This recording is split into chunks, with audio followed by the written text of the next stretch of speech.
মায়ের ভাতটা পেয়েছে কিন্তু। ওই জন্যই তো রহমত আমি ওর কাছে না গিয়ে তোমার কাছে এসেছি।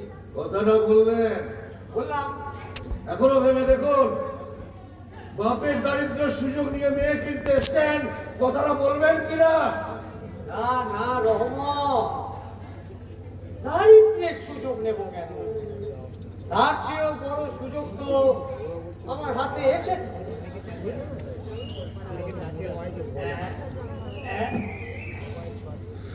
এই যে এই নোটখানা, তোমার মেয়ে নসিবন এই নোটটা নিয়ে আজ বাজারে চাল কিনতে গিয়েছিল। আমি পাশেই ছিলাম, নোটের নম্বরটা দেখলাম। বড় ভয়ঙ্কর কথা, ভারত লক্ষ্মী ব্যাংক থেকে যে নোটগুলো স্বদেশীরা লুট করেছিল, এই তো দেখছি তারই একটা। রহমত, এই নোটটা যদি পুলিশের হাতে পড়ে কি হবে জানো? আমি কি করে জানবো? ওই লোকটা ঘুরতে ঘুরতে আমার হাতে চলে এসেছিল, আমি এসব কিছু জানি না। হ্যাঁ, সে পুলিশ বুঝে নেবে কোন। আপাতত তুমি এইটুকু জেনে রাখো, শুধু তুমি নও, তোমার পেছনে যারা আছে তারাও ধরা পড়বে। আপনার কি বুদ্ধি! আমি সব জানি, আমি কাকে কিছু বলিনি, কাকে কিচ্ছু বলিনি। হ্যাঁ, সেটা তো আমি আগেই আন্দাজ করতে পেরেছি। আপনার পেস্তাটা কি একটু বলুন শুনি। আমার হ্যাঁ বেস্তা হ্যাঁ সামান্য, অতি সামান্য, ওই নসিবন। নসিবন? হ্যাঁ, ওই নসিবনকে আমার চাই। এই রাজরানীর মতন করে রাখবো। হ্যাঁ, কিছুদিন, তারপর যেমন গরুর চামড়া ছাড়ান সেরকম ছাড়াবেন, তাই তো? হ্যাঁ, তা খানিকটা বলতে পারো। ওই মুনাফার ব্যাপারটাও দেখতে হবে কিনা। রবার মুনাফাটা সেটা কি শিখে তোলা থাকবে? আরে রহমত, মুনাফা তো করছো তুমি। এই যে নোটের কথাটা ওই পুলিশকে বলবো না বলছি না, এটা কোনো মুনাফা নয়। অত সস্তায় নসিবনের মতো মেয়ে পাওয়া যায় না বাবু মশাই, আবার সবখানে টাকাও লাগবে। হ্যাঁ, 100 টাকা? দেখুন দেখুন বাবু, আমি গরিব, আমি খেতে পাই না, মেয়েটাকে খেতে দিতে পারি না, তবু তো আপনার কাছে নসিবান গেলে খেয়ে পড়ে বাঁচবে। হ্যাঁ, তাই বলে 100 টাকা চাইবে রহমত? আপনি মেয়েটাকে দেখুন, দেখলে চোখ ফেরাতে পারবেন না। দেখুন একবার, 100 তো আমি বেশি চাইনি।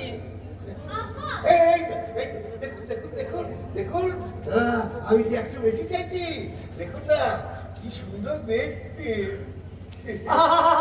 অত লজ্জা কেন? দুপাহাড় বন্ধু দেখবে, হাট না।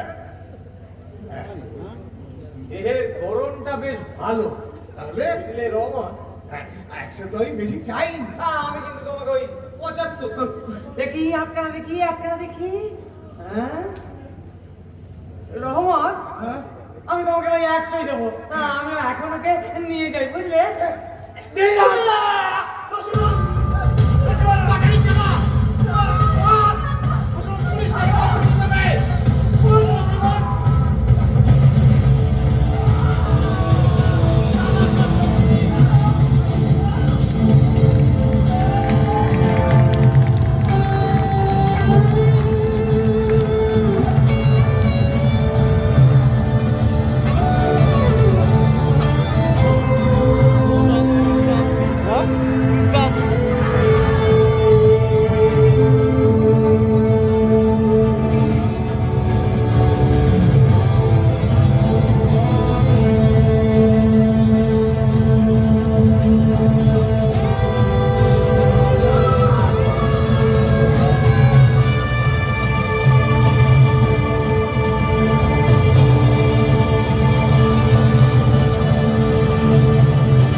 কাজ শেষ করে আজ ভোরেই ফিরলাম। ফিরে একটা খবর দিতে তোমার কাছে ছুটে আসা। কাল রাতের অন্ধকারে আচমকাই পুলিশ আমাদের গোপন আস্থানায় আক্রমণ চালায়। বাকিরা কোনো মতে পালিয়ে যেতে পারলেও পুলিশের গুলিতে মৈতোষ মারা গেছে দাদা। গুলিটা সোজা কপালে লেগেছিল। আমার খুব ভয় করছে দাদা, খুব ভয় করছে। এত অল্পে বিচলিত হলে চলবে না, আমাদের এখন শক্ত হতে হবে, আরো শক্ত হতে হবে। ভয় করছে দাদা।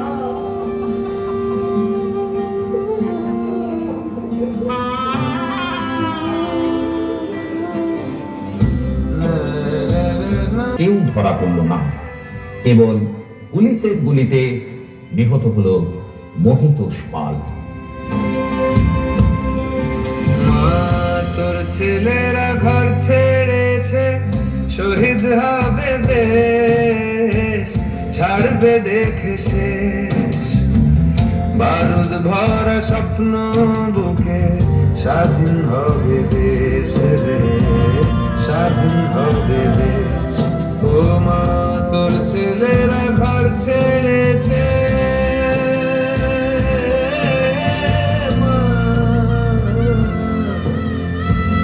তোর ছেলেরা ঘর ছেড়েছে, শহীদ হবে দেশ, ছাড়বে দেখে শেষ।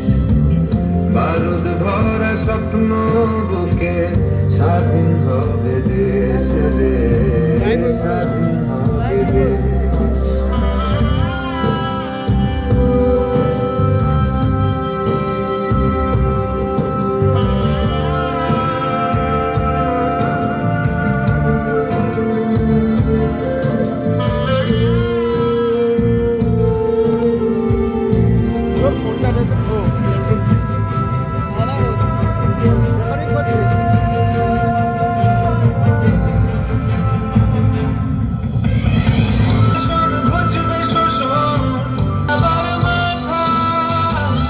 ইতিহাসের জন্মভূমি, আন্দোলনে গাথা, দেশ জুড়ে মোর রক্তে লেখা বীর শহীদের নাম। ভুবন জোড়া জয়ধ্বনি, বন্দে মাতরম। ভুবন জোড়া জয়ধ্বনি, বন্দে মাতরম। ভুবন জোড়া জয়ধ্বনি, বন্দে মাতরম।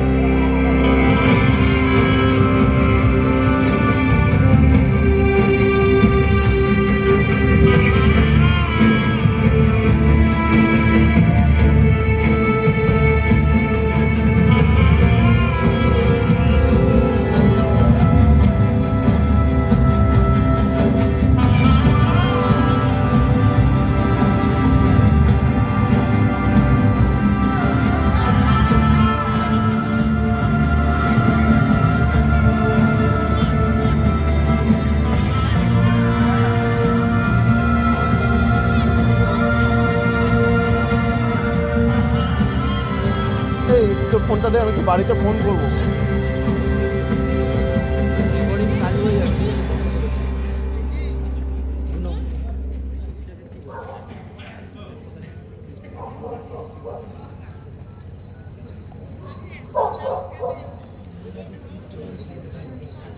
আমরা স্থির করেছিলাম, প্রয়োজন হলে এক একটা রাইফেল বাঁচাতে এক একজন প্রাণ দেব।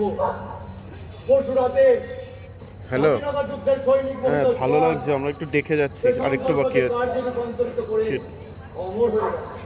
ওই 10:30 10:30 বাজবে, তার দুই সহযোদ্ধার জীবন এখানে দেখছি। কিন্তু হ্যাঁ, খেয়া চলছে, স্কুলের প্রোগ্রাম চলছে তো। পুলিশ কি উপায় আমাদের আস্থানার কথা ঠিক জানতে আছে, পারলো, আমি এখানেই আছি। আজ এটা বিবেচনার বিষয়। 1 বছর ধরে ক্রমান্বয়ে আমরা এখানে ওখানে আক্রমণ চালিয়ে গেছি, পুরো দিশেহারা হয়ে গেছে, সামান্য প্রত্যাঘাত করতে পারিনি। কিন্তু পরশু রাতে ওরা সরোজদার বাড়ি আস্তানা আক্রমণ করেছে। কাল ভোর থেকে কল্যাণদের বাড়ির সামনে সাদা পোশাকে পুলিশ বসে আছে, বীরদের বাড়ির সামনে তাই। একটি ব্যাখ্যা, দলে বেঈমান দেখা দিয়েছে। বেঈমান না পেলে ওরা কিছুতেই কিছু করতে পারে না, এটা সবাই জানে। রসগোল মুড়ি নিয়ে আয়। হ্যাঁ, এই ছেলেগুলো মুখগুলো একদম শুকিয়ে গেছে। বহু কথাবার্তা পরে হবে। ওরা সবাই 11 মাইল পথ হেঁটে এসেছে। না, কথা পরে হতে পারে না, এখনই হবে। বস,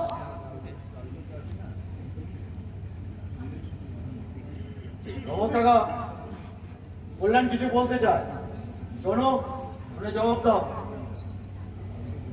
পরশুদিন আমি আর ওস্তাদ একসাথেই ছিলাম।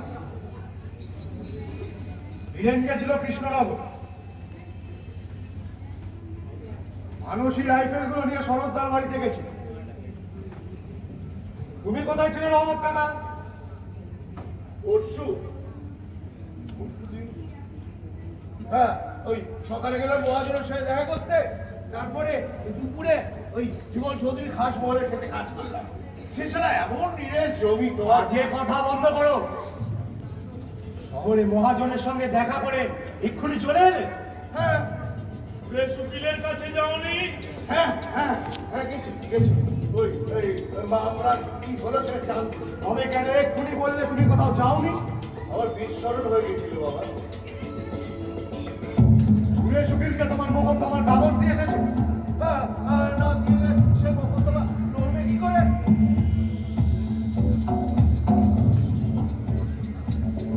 বড় ভুল করে ফেলেছো রহমত কাকা, বড় ভুল করে ফেলেছো। সেই দলিলের মধ্যে একটা কাগজ থেকে গেছে ভুল করে।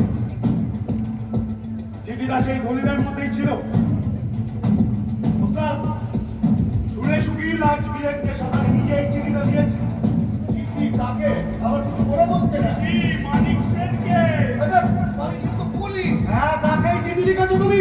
আমি রহমত শেখ, এটা তোমার হাতের লেখা। আমি চিনি তোমার হাতের লেখা। শুধু তোমার মুখ থেকে শুনতে চাই, এটা তোমার হাতের লেখা? হ্যাঁ হ্যাঁ, হাতে দেখে তো আমার মনে হচ্ছে। শালা বেঈমান মির্জাফর। রহমত শেখ, নিজের মুখে স্বীকার করছো। তুমি মানিক শেখকে চিঠি লিখেছো। মানিক শেখকে জানিয়েছো আপনার ঘর গলি থেকে আছে। বেঈমানের একটি শাস্তি। কল্যাণ! তবে বর্দি বর্দি করলেন মুখে গুলি না। কিন্তু আমি তোদের ভালোর জন্য বলছি, তোর তো বেইমান চাইছে। তোর বেইমান কিন্তু থেকেই গেল, থেকেই গেল।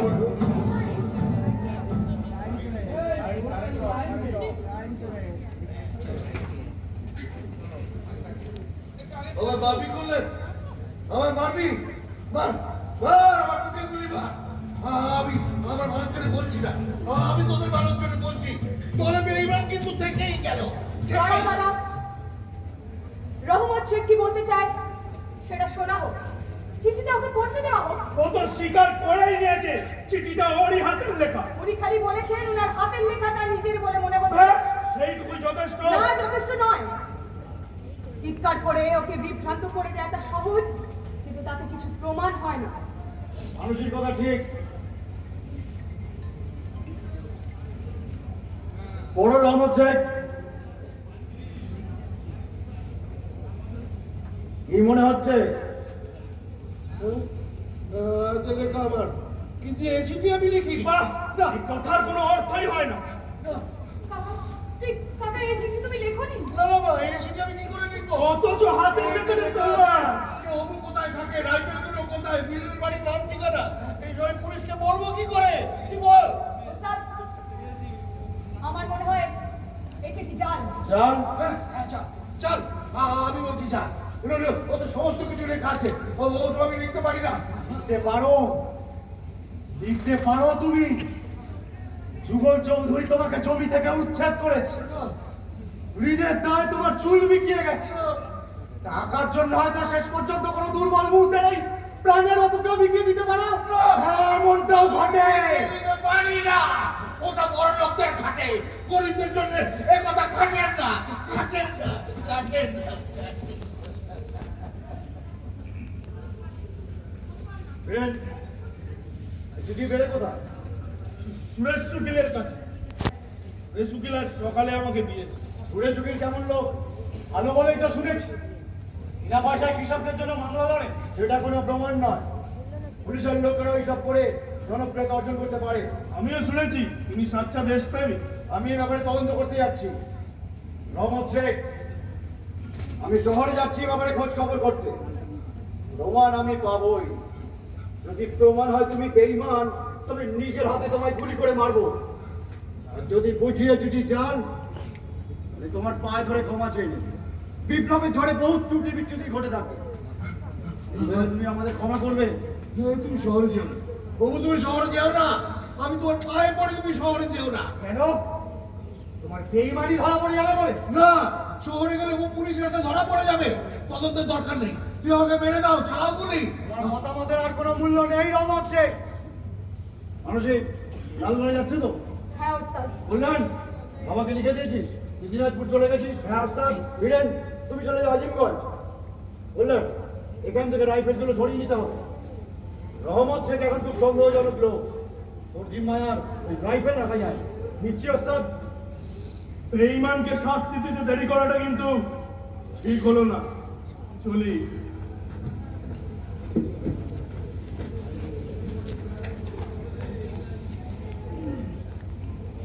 আমার সঙ্গে যোগাযোগ করার কেউ চেষ্টা করো না, আমি করবো সময় মতো।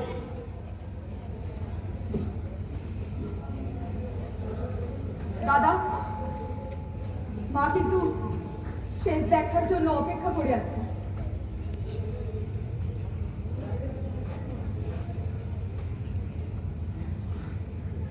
চলি রহমত কাকা।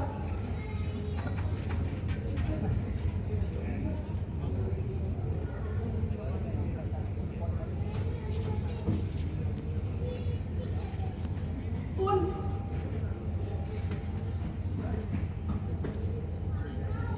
এই ঘড়িটা রাখো। অবিনাশদার হুকুম।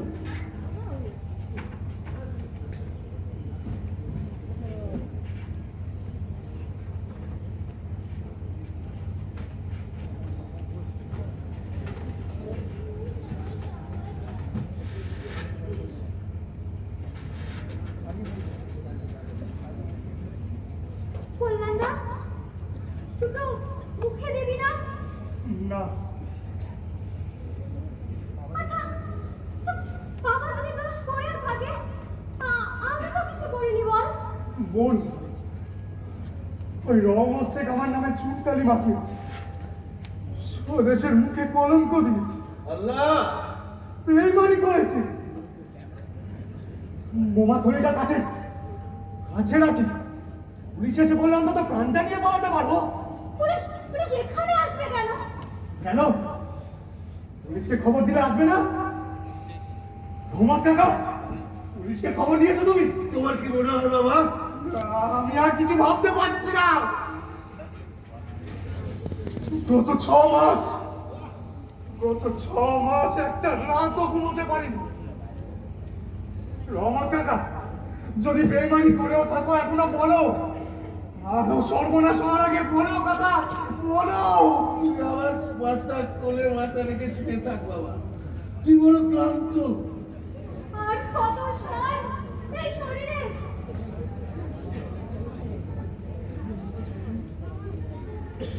শরীর নয় রে,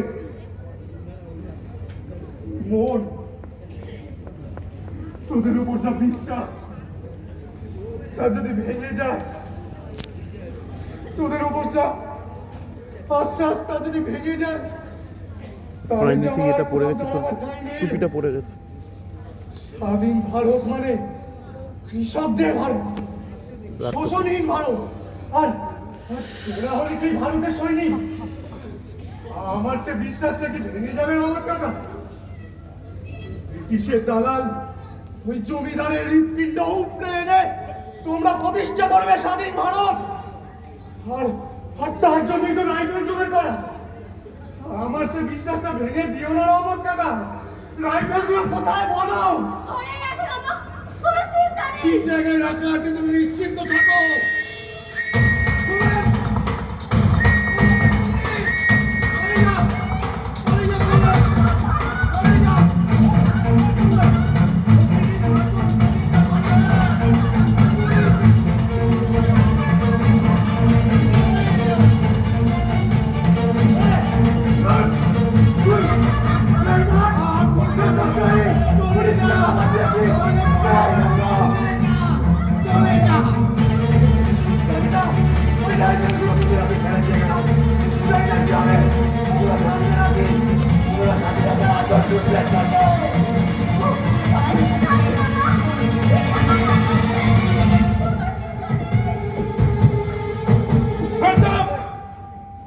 হাত উপরে তোলো, নাহলে গুলি চালাবো। তোমার নাম রহমত শেখ? আমি রহমত শেখ। রাইফেলগুলো কোথায়? এই হাবিলদারটা দাঁড়িয়ে কিসের রাইফেল? অন্যের নামে হাবিলদার গঠন করো।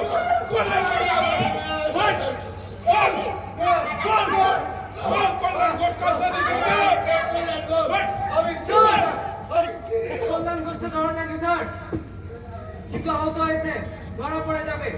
দুটো গুলি লেগেছে পুরুতে আর পায়ে, পড়ে গেল বোমা ছুটতে গিয়ে, ধরা পড়লো বলে সেই অবস্থায় বুকে এটা পাড়ায় ঢুকেছে, ধরা পড়লো বলে স্যার।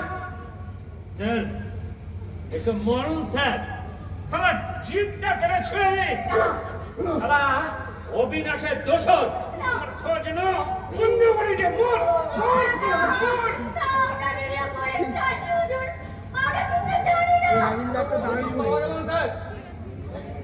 হোয়াট? ভালো করে সার্চ করেছো? হ্যাঁ স্যার। ঘরের কোথাও মাটি খোঁড়া হয়েছিল বলে মনে হচ্ছে। হ্যাঁ স্যার। ঘরের গালার তলাতেও নেই। হ্যাঁ স্যার। রাইফেল কোথায় বলবি না? শোষণ হওয়ার সাথ আছে না?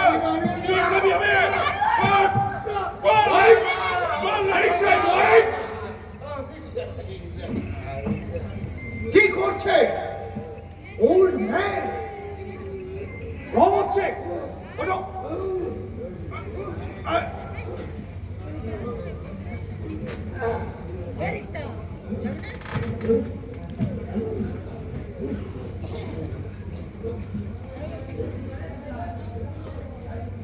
রহমত শেখ,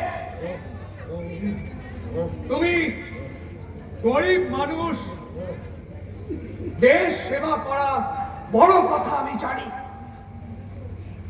কিন্তু খেতে পাও দুবেলা? কোথায় পাও খেতে? বাইরে। আমি শুনেছি তুমি সর্বশান্ত। অবিনাশ বোস তোমায় দুবেলা খেতে দেবে।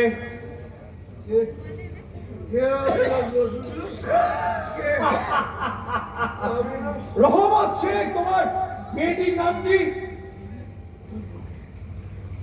নসিবত হুজুর। নসিবত। না খেয়ে দেশ সেবা করা বড় কথা আমি জানি, কিন্তু বাস্তবে পাগলামি। আপনার বাবাকে বোঝান, যুগল চৌধুরী বকেয়া খাজনা মুকুব করে দেবে। রাইফেল গুলো কোথায় বলে দিলে? আমরা কিছু জানি না, কিছু জানি না। ইন্সপেক্টর সাহেব, আমার কিন্তু ব্যাপারটা আর ভালো লাগছে না। ওই অবিনাশ বোস আর কল্যাণকে না পাওয়া গেল, রাইফেল গুলো আমার চাই। মারুন। কোথায় বলে দাও? শেষ পানের মধ্যে জিজ্ঞাসা আছে। ইন্সপেক্টর সেন, ওকে নয় একে বল। নাসিমান সাহেবাকে বাজারের মধ্যে উলঙ্গ করে সবার সামনে মারুন, দেখি বেটা বলে কিনা। নিয়ে যান।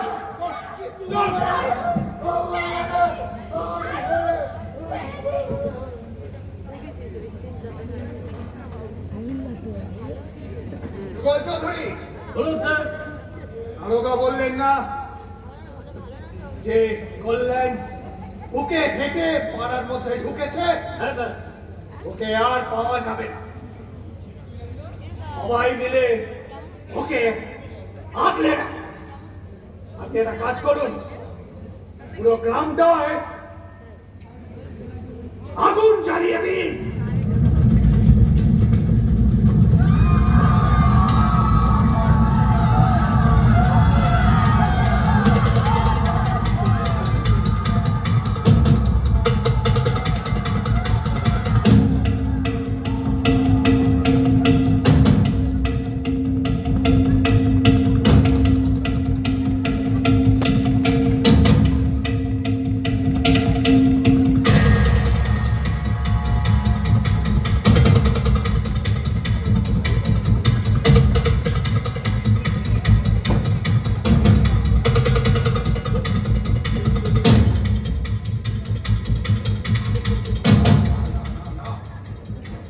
বাজার, তোমরা কংগ্রেসের বিশ্বস্ত কর্মী, তোমরা নিজেকে এর সঙ্গে জড়িও না শুধু।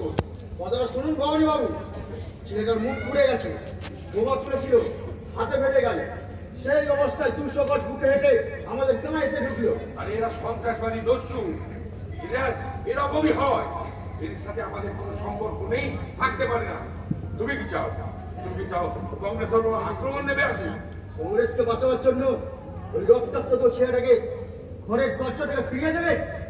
ছেলেটার পিছনে ছিল পুলিশের দল, রাইফেল নিয়ে ওকে গুলি করে মারতো। আরে তাতে কিছু যায় আসে না, ওরা যে পথ ধরেছে তাতে এটা হয় স্বাভাবিক, উগ্রপন্থার এটাই নিয়ম। কিন্তু তার জন্য আমরা বিপদে করতে পারি না।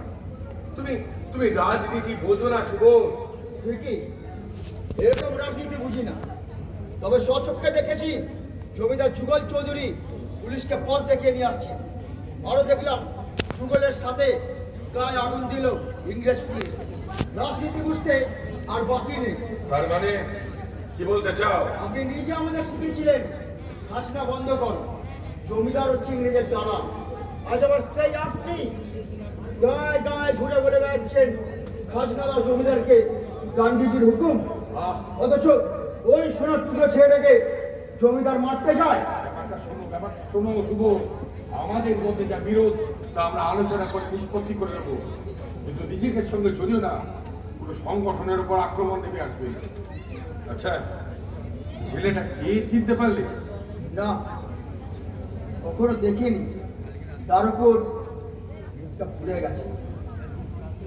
সঙ্গে সঙ্গে আমরা কজন মিলে জঙ্গলের পথ ধরে নৌকা চড়ে বারানগর, ওখানে মুনিশ ডাক্তারের কাছে গেলাম। দেখে আঁকতে ওঠে দাঁড়িয়ে দিল। ইচ্ছা ছিল একটা চোরের সালার বদন বিক্রি দেয়। আরে উল্লুক, তোর দেশের জন্য না ছেড়া মরছে। যাই হোক, আবার কাঁধে নিয়ে ছোট ছোট গেলাম উইমেন স্কুলের পাশে জীবন ডাক্তারের বাড়ি। ওষুধ দিয়ে পট্টি বেঁধে দিয়েছি কি, কিন্তু রাখতে রাজি হলেন তারপর আবার কাঁধে নিয়ে ছোটছ? না, সবাইকে বাড়ি পাঠিয়ে দিলাম। অত লোক থাকলে পুলিশের নজর দেবে বেশি। তাই আমি আর নিতাই একটা গাড়ি ডেকে এনে তুললাম। তারপর এখানে নিয়ে এলাম। ওই পাশের গলিতে গাড়িটা দাঁড়িয়ে আছে। তোমরা কি বদ্ধ উন্মাদ হয়ে গেছে? পুলিশের পুলিশের গুপ্তচর এই বাড়ির ওপর নজর রেখেছে। যদি দেখতে পায় তাহলে জানো জানো আমাদের কি অবস্থা হবে। আপনি জেলা কংগ্রেসের সভাপতি, বিপদে পড়লে আপনাকে হাসপাতাল কোথায় যাবো? আহা, জেলা কংগ্রেসের সভাপতি বলেই তো এই ঝুঁকি নিতে পারছি না। পুরো সংগঠনকে বেআইনি করে দেবে। না না, আমার কাছে দলের নীতি সবার আগে। ওকে আমি জায়গা দিতে পারবো না। শুধু কি বলছো কি তুমি? কল্যাণ কল্যাণ জানতে পারলে কি বলবে? কল্যাণী তো সবচেয়ে আগে বুঝবে অনমনীয় আপসীর নীতি কাকে বলে। দেখনি ওদের চোখে মুখে কখনো মাথা নোয়ায় ওরা। আমিও মাথা নোয়াবো না। ছেলের কাজ ছেলে হয়ে, ছেলের কাছে বাবা হয়ে আমি অপরাধ নিতে পারবো না। ওরা দলপতি নির্দেশে সোজা আগুনে গিয়ে ঝাঁপ দেয়। আমি আমার নেতার নির্দেশ অক্ষরে অক্ষরে পালন করি। তা কি বলেন তোমার নেতারা? এই অসহায় অচেতন ছেলেটার মুখের উপর দরজা বন্ধ করে দোয়াই হচ্ছে তোমার দলের নীতি।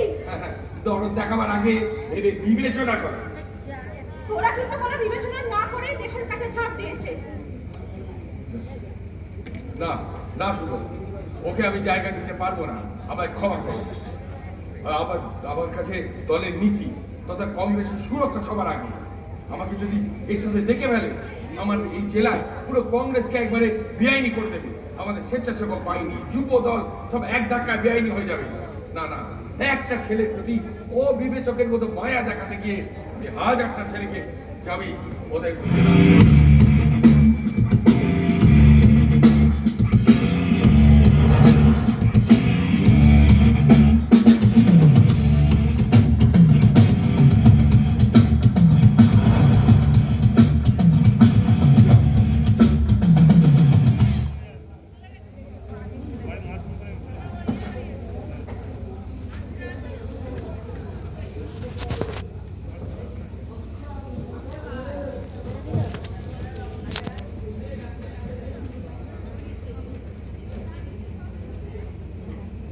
তোমার নাম?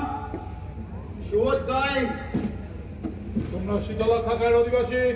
হ্যাঁ। রাজদ্রোহী খুনিকে আশ্রয় দিয়েছিলে কেন? বেশ করেছি। বিজয়কে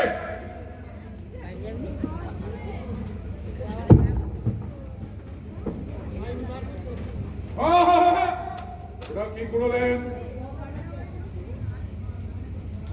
মাদুলি, সোনা বাঁধানো মাদুলি, এটা এটা তো এটা তো আমি কি বলছো পাগলের মতো? হ্যাঁ,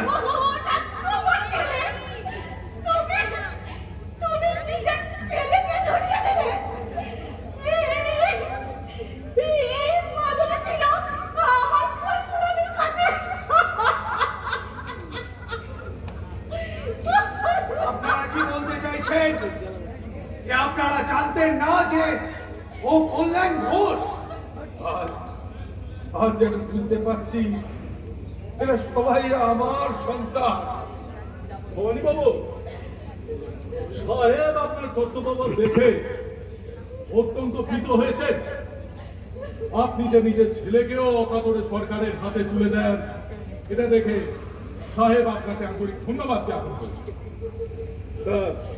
সাহেবের আরেকটা ইচ্ছা ছিল শ্রীমতী মানসী ঘোষের সঙ্গে আলাপ করা। আমার মেয়ের বাড়ি নেই। না না, 10 মিনিট আগে উনি এসে গেছেন। দরজায় পুলিশ ওকে আটকে রেখেছে।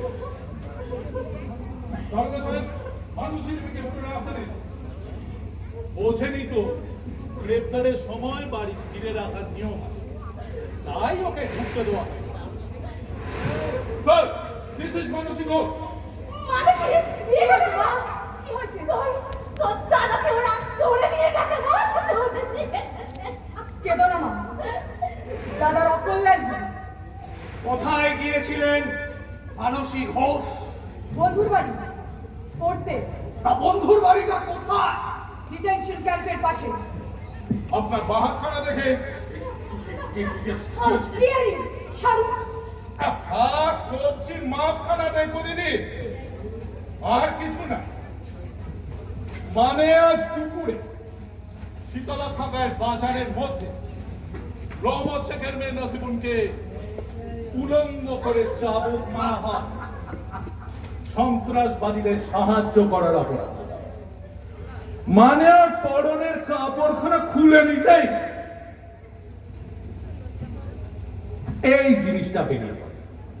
এই হাত মেয়েদের হাত ছুটলাম হাট খোলা মাঠে বড় ঘড়ির দোকানে। ওটাই তো সবচেয়ে বড় ঘড়ির দোকান এখানে। ওদের দোকানে আবার ক্রেতার নাম আর ঘড়ির নাম্বার টোকা থাকে। ওরা বলল হেঁটা ধাক্কা লাগাও।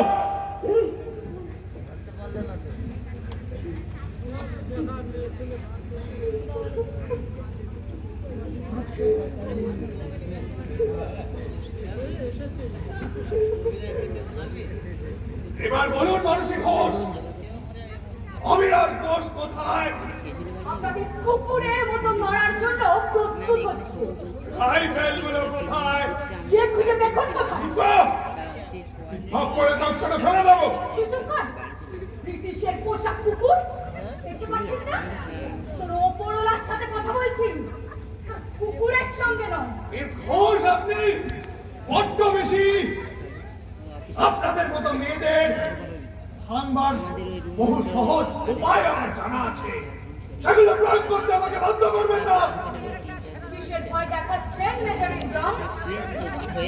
আপনার মতো লালমুখ সাহেবকে আমরা জমির বাড়ি পাঠিয়েছি।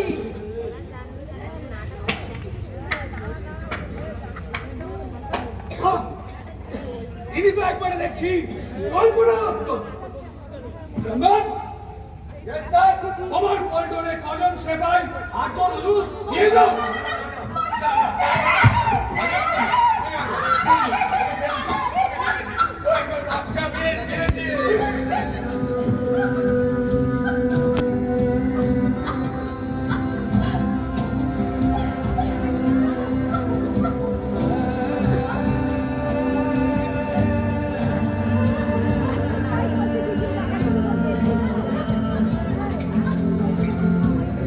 কি মানুষ? ওরা আবার কি হয়েছে?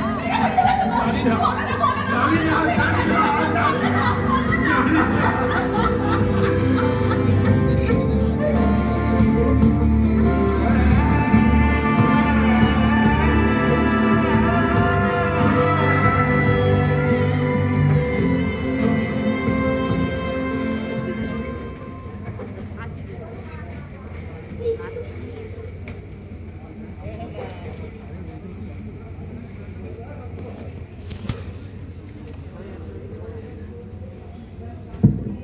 তো বিশ্বাস করা শক্ত স্যার। ওদের ব্যাপারে কিছুই বিশ্বাস করা শক্ত নয় মিস্টার সেন। অবিশ্বাস্য সব ব্যাপারে ওরা ভয়ানক পটু। সোজা সিভিল লাইনে সাহেবদের ক্লাবে ঢুকেছিল। তারপর কি হলো স্যার? এক ঘর ইংরেজ বসে মদ খাচ্ছে, ঠিক সেই সময় দু হাতে দুটো রিভলভার নিয়ে নির্বিকার চিত্তে অবিনাশ বসুকে ঢুকতে দেখে যা হওয়ার তাই হল। চিৎকার, চেঁচামেচি, কান্নাকাটি, টেবিলের তলায় লুকোবার চেষ্টা। জেলা কমিশনার ক্রিসপিন সাহেবকে টেবিলের তলা থেকে খুঁজে বার করে এনে আরো শান্তভাবে দুটো গুলি চালিয়ে দিল অবিনাশ। ক্রিসপিন সাহেব ওখানেই মারা গেল। এটা কখন ঘটলো স্যার? কাল রাত 10টায় সবে সাহেবদের নাচ গান জমেছিল। বোঝাই যাচ্ছে ইন্সপেক্টর সেন কল্যাণ ঘোষ মুখ না খোলা অব্দি কিছুই হওয়ার আশা নেই। অথচ এই 7 দিন 7 রাত্রি ধরে জেরা করেও তো আমরা কিছুই করতে পারছি না। কি বলছে ইনফরমেটর? অবিনাশ কি ওকে সন্দেহ করছে? কিছু মাত্র না, মনে হয় কল্যাণ ঘোষের গ্রেপ্তারের ফলে ওদের যোগাযোগ ব্যবস্থা কতটা বিপর্যস্ত। বিপর্যস্ত? বিপর্যস্ত হওয়ার নমুনা যা দেখছি। রাইফেলগুলোর সন্ধান পেলেন? না স্যার, এখনো পাওয়া যায়নি। অবিনাশকে তো আসতেই হবে কোনো না কোনো কাজে এই শহরে। আর এলেই ইন্সপেক্টর সাহেব, স্যার, আপনি একটা কাজ করুন, ইনফরমারটাকে ডেকে পাঠান ইমিডিয়েট। আর হ্যাঁ, কল্যাণ ঘোষকে হাজির করুন।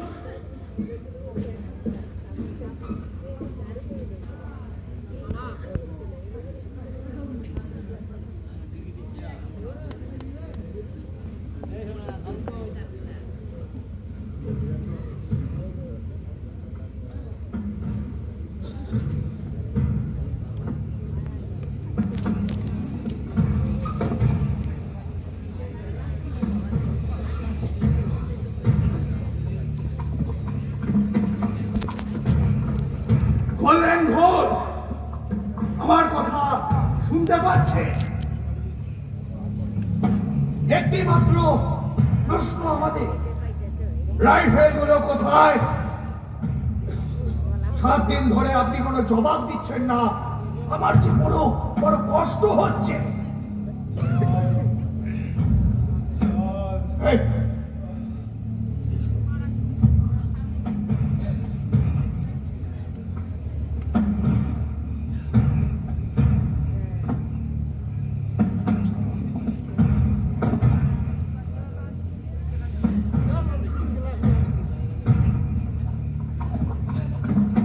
চল।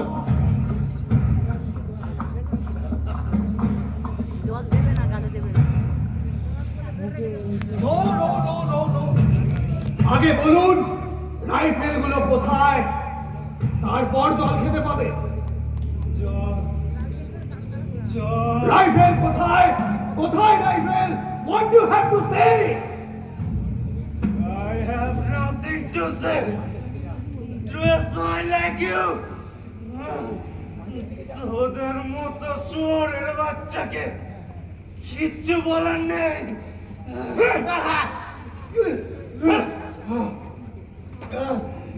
সপ্তাহ ধরে একই কথা বলে চলেছে এবং নতুন কিছু বলুন। এই 1 সপ্তাহে আপনি আপনার একগুয়েমির জন্য কত কাণ্ড ঘটে গেছে আপনি জানেন? অনেক তো। আপনার বোন মানসিক ক্রুদ্ধ সেবাই ধর্ষণ করেছে। রাইফেল গুলো কোথায় বলে দিলে এই ঘটনাটি ঘটতো না। আমার বোন দেশের জন্য সতীত্ব দিয়েছে, আমি গর্বিত। আমার বোন মানুষই দেশের জন্য সতীত্ব দিয়েছে। এরপর কি আপনি আপনার মাকেও ধর্ষণ করাতে চান? বলুন রাইফেলগুলো কোথায়? I have nothing to say. You have nothing to say?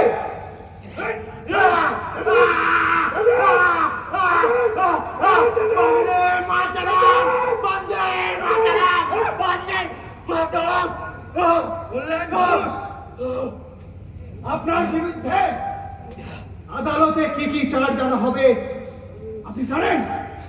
শুনুন তবে। 1, ব্রিটিশ বিরোধী বক্তৃতা।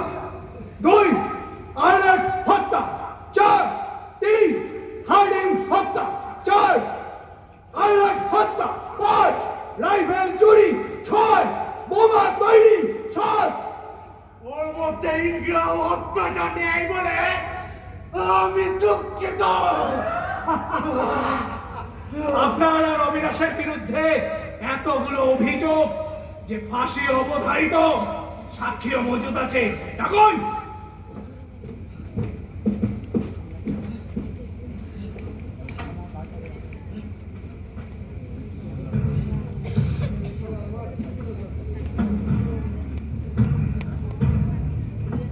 একই আলাট হত্যার সময় সেখানে পিস্তল নিয়ে মজুদ ছিল, একই হার্ডিং হত্যার সময় গুলি চালিয়েছিল, একই মিডলটন হত্যার সময় পিস্তল চালিয়েছিল। সামনে যান, আইডেন্টিফাই করুন, বলুন।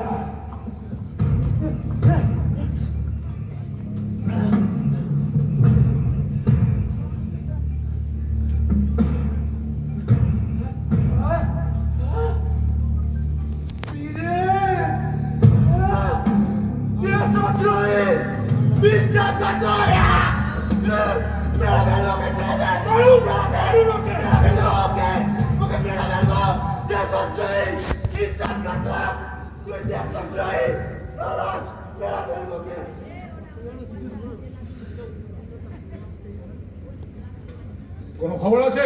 না, তার আগে ইংরাম সাহেব বলুন, মানসী ঘোষকে ধর্ষণ করিয়েছেন কেন? আপনি কি আমার কাছে কৈফিয়ত চাইছেন? হ্যাঁ হ্যাঁ চাইছি।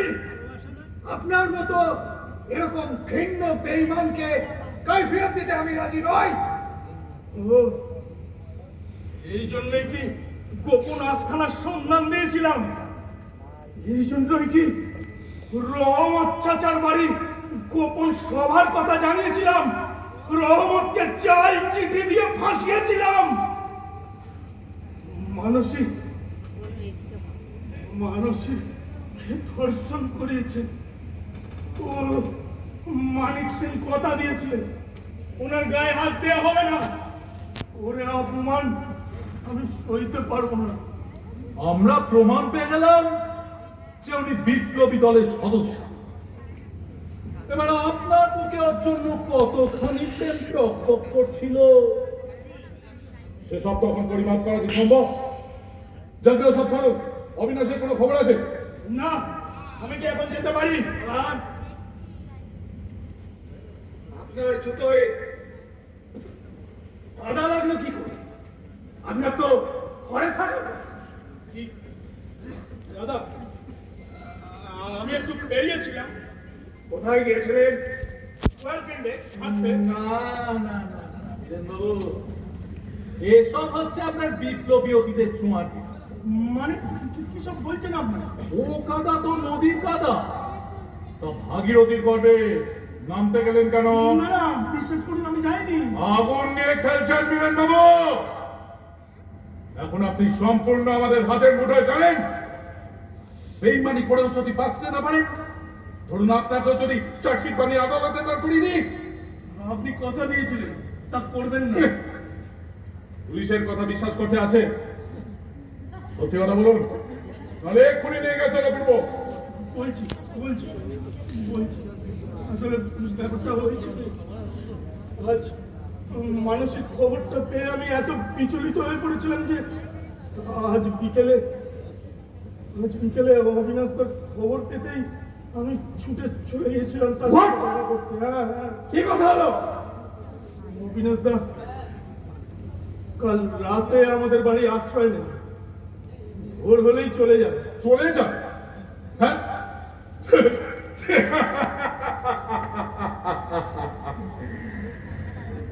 না, আর বোধ হয় চলে টলে যাবে না। Inspector Singh, yes sir. খুব সাবধান, ফোর্স রেডি রাখুন, পিস্তল যেন টানতে না পারে। আমি মেজর চার্লস কিংডম খবর দিচ্ছি, অবিনাশ ঘোষকে আমি ধরবই ধরবো। Yes sir.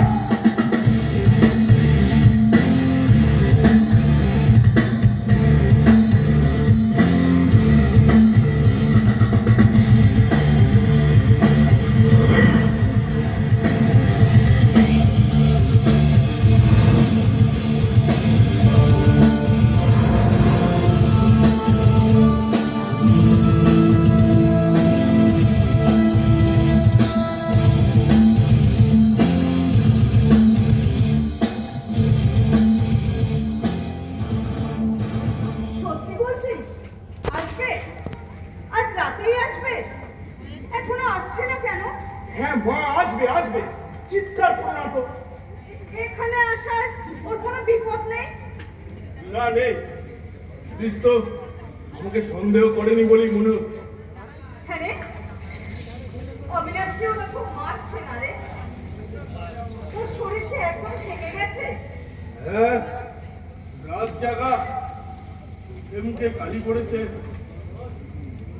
হ্যাঁ রে, এই অবিনাশ কখন আসবে বল না। সেটা ইতিমধ্যে 5 বার বলেছি মা, 5 বার।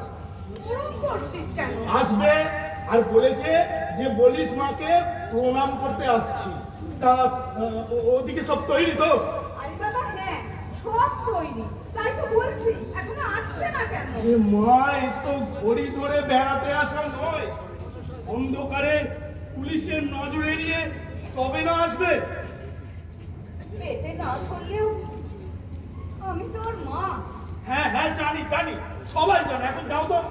আসলে কি জানিস, তোর মধ্যে না একটা লোভী মন লুকিয়ে আছে। তাই একবার ভেবেছিলাম, কি বলতে চাইছো তুমি? ওই বছর 2 আগে তুই যখন ওই সম্পত্তি ঠিক করে নেওয়ার জন্য, দলিল ঠিকঠাক করে নেওয়ার জন্য উকিল ব্যারিস্টার ডেকে কাগজপত্র দেখছিলি, তখনই বুঝেছিলাম অবিনাশকে তুই সহ্য করতে পারিস না। কি সব বলছো মা? দাদা আমার রাজনৈতিক গুরু, আমার দেশপ্রেমের আদর্শ। কিন্তু তবু তো দলিল ঠিক করার দরকার পড়লো। মানে এই বাড়িতে ওর সম্পত্তিতে যে ভাগ আছে তাকে মেনে নিতে চাস না? এ না মা, দাদারও সমান অধিকার আছে এ বাড়িতে, জমিতে, নগদে। আজ দাদা যদি আমাকে কিছু আদেশ করে, আমি কি তা অমান্য করতে পারবো? কিন্তু কাগজপত্রে নেই। কাগজপত্রে নেই কারণ আমি তোমার ছেলে আর দাদা পালি পুত্র, তাই। তাতে কি হয়েছে? তাই তাই তুই আসলে এটা মানতে চাসনি যে দাদা তোর সম্পত্তির ভাগিদার হয়, সেই কারণে দলিলপত্র সব ঠিকঠাক করিয়ে নিবি। মানে আইনত অবিনাশের আর এই বাড়িতে কোনো অধিকার রইল না। ওকে ওকে তোর মর্জির উপর নির্ভর করতে হবে। তাই বলছিলাম মা, অবিনাশ, সত্যি আধখানা হয়ে গেছিস বাবা। শত্রু কিন্তু তা বলে না। আমার শক্তির পরিচয় পেয়ে তারা ইংল্যান্ড ফিরে যাওয়ার জন্য রীতিমতো ব্যাকুল হয়ে উঠেছে। ওরা খুব মারছে না তোকে? তা তো মারছে। আরে এমন কেন হলো? বললে ধরা পড়লো কেন? গত 1 বছর ধরে তোরা এই যুদ্ধ চালিয়ে যাচ্ছিস। কই, আগে তো কখনো এরকম হয়নি। বেঈমান বেঈমান দেখা দিয়েছে। বীরেন, সুরেশ উকিলকে কোথাও খুঁজে পাওয়া গেল না। গ্রেপ্তার হলো কিনা কে জানে। রহমতের চিঠিটা জাল না আসল কিছু তো বোঝা গেল না। রহমত কাকা ইতিমধ্যে প্রমাণ করে দিয়েছে সে সাচ্চা বিপ্লবী। হ্যাঁ, বিপ্লবী বীর রহমত শেখ আর নসিবন বিবি। রাইফেল পুলিশ কোথায় গেল? সেটা তোমার জানা। সত্যি বলবো, আমিও জানি না। সবই ওই রহমত কাকার হাত চাপায়। সাবাস, গোটা গ্রাম জ্বালিয়ে দিয়েছে, তবু রাইফেল খুঁজে পাইনি। আরে, কল্যাণের কোনো খবর পেলি? কোত্থেকে পাবো? খুব মারছে না ওকে? তা তো মারছেই, গায়ের জ্বালায়, পরাজয়ের গ্লানিতে। আর ওর গায়ে যতগুলো আঘাত করছে প্রত্যেকটি সেল হয়ে বিচ্ছে আমার এইখানে। এখন থাক, তুমি বসো। মা, খাবারটা নিয়ে আসো। হ্যাঁ, তোরা বস, আমি আনছি।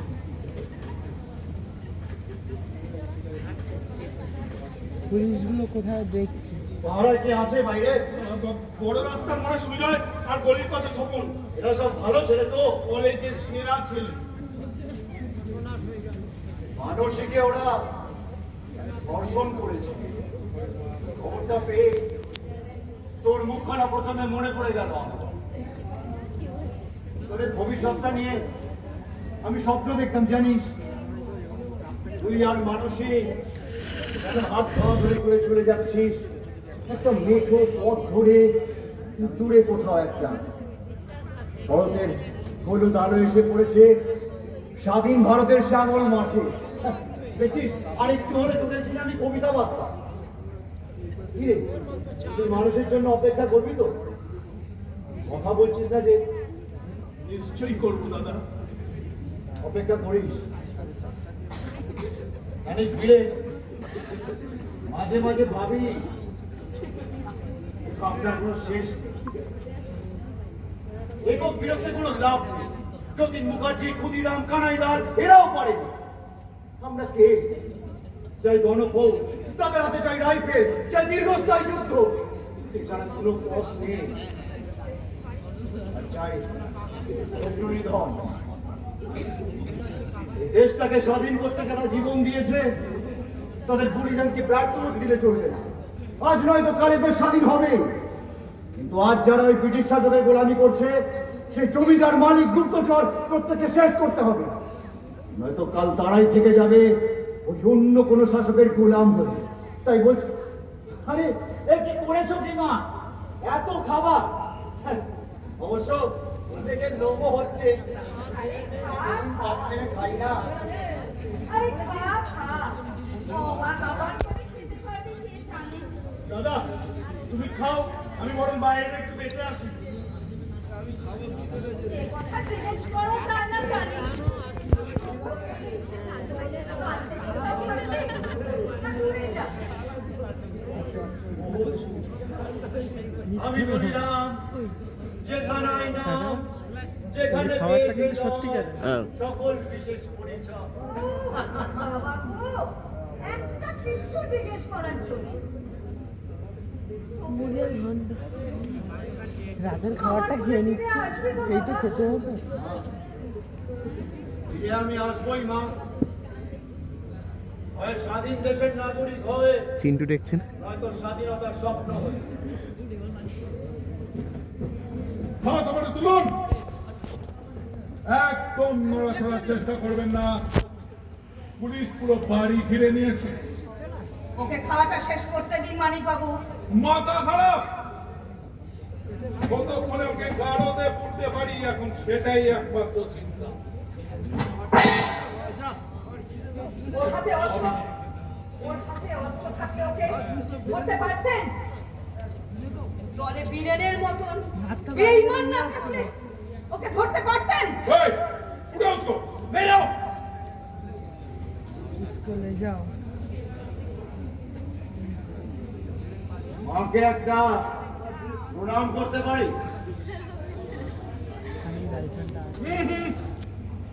দূর থেকে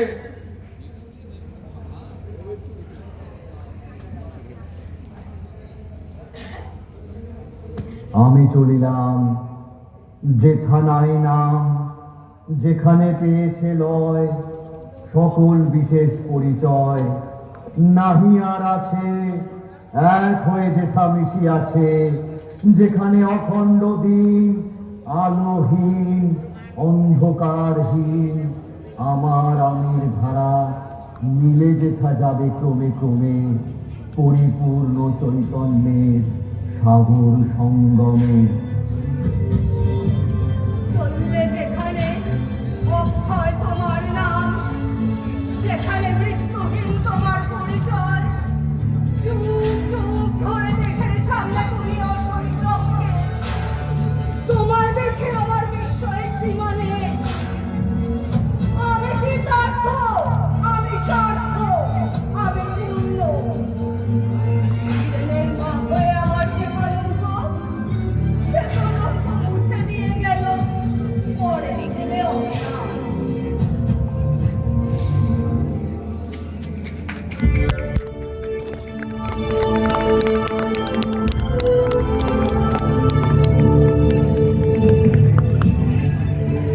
অবশেষে ধরা পড়ল অবিনাশ বোস। ইন্ডিয়ান পেনাল কোডের 196 সিআরপিসি অনুযায়ী রাষ্ট্রদ্রোহিতার অপরাধে এদের সকলের বিরুদ্ধে মোট 4টি ধারায় চার্জশিট দিল বহরমপুর পুলিশ। শুরু হলো মামলা, বহরমপুর ষড়যন্ত্র মামলা। আদালত রহমত শেখের 4 বছর, সুবোধ গায়েন ও নিতাই কর্মকারের 1 বছর সশ্রম কারাদণ্ডের আদেশ দিল। কল্যাণ ঘোষের যাবজ্জীবন দ্বীপান্তর এবং অবিনাশ বোসের মৃত্যুদণ্ডের আদেশ হয়। মানসী ঘোষের মস্তিষ্ক বিকৃতি দেখা দেওয়ায় বেকসুর খালাস হয়ে যায়। বীরেন গঙ্গোপাধ্যায় চলে যায় ইংল্যান্ডে পড়তে। কিন্তু সেদিন ব্রিটিশ সরকার বুঝে গিয়েছিল এইভাবে আর বেশি দিন বিপ্লবকে চাপা দেওয়া যাবে না। একজন কল্যাণ বা একজন অবিনাশকে ফাঁসি দিয়ে বা দ্বীপান্তরে পাঠিয়ে তাদের আদর্শকে মুছে দেওয়া সম্ভব নয়। এরকম আরো কল্যাণ অবিনাশ ছড়িয়ে আছে সারা দেশ জুড়ে। তারা বুঝেছিল ভারত সাম্রাজ্যে ব্রিটিশ সূর্য অস্তাচলগামী।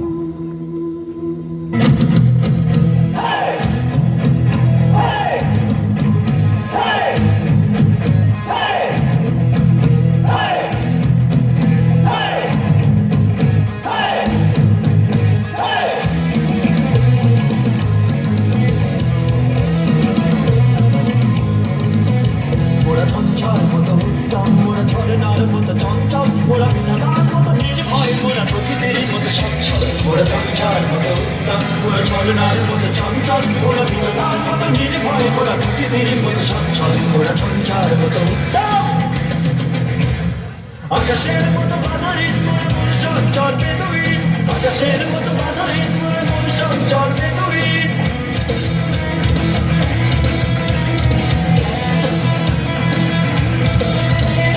আকাশের মতো বাধাহীন মনুষ্য চলবে তুই, আকাশের মতো বাধাহীন মনুষ্য চলবে তুই। বন্ধু নবীন জন্ম স্বাধীন চিত্ত মুক্ত শতধর, ওরা বন্ধু নবীন জন্ম স্বাধীন চিত্ত মুক্ত শতধর।